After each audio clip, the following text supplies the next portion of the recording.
देओपान China का है यह आदमी और इसने एक पॉलिसी लाई थी ओपन डोर पॉलिसी। ओके, अब ओपन डोर पॉलिसी को हम लोग क्या करते हैं, तीन कंट्री को कंपेयर करके देखते हैं, India, China and USA. India 1947 में आज़ाद हो गया, हम लोग जानते हैं। चाइना 1949 में कम्युनिस्ट को अपना लिया, कम्युनिज्म को। और यूएसए 1776 में आज़ाद हुआ, 1789 के आसपास इसका ले लो।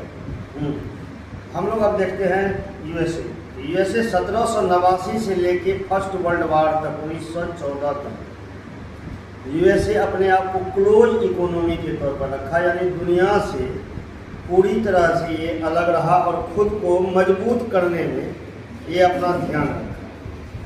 जब यह 1914 तक पूरी तरीके से मजबूत हो गया, तब ये अपनी इच्छा से अपना बाजार दुनिया के देशों के लिए खोलता है।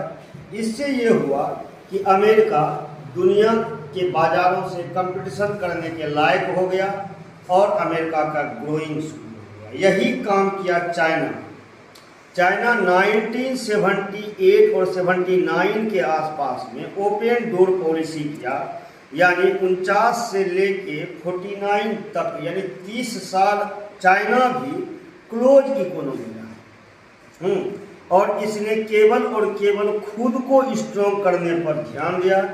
जब इसे लग गया कि हम अब वर्ल्ड इकोनॉमी से फाइट कर सकते हैं, तब चाइना ने अपनी अर्थव्यवस्था बाहरी देशों के लिए खोल दी।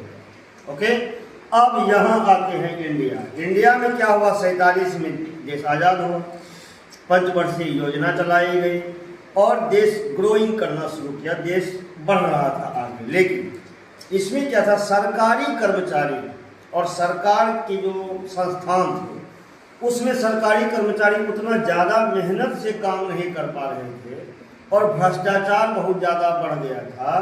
तो 1991 आते आते भारत की अर्थव्यवस्था चौपट हो गई थी और भारत आर्थिक रूप से कंगाल होने वाला था।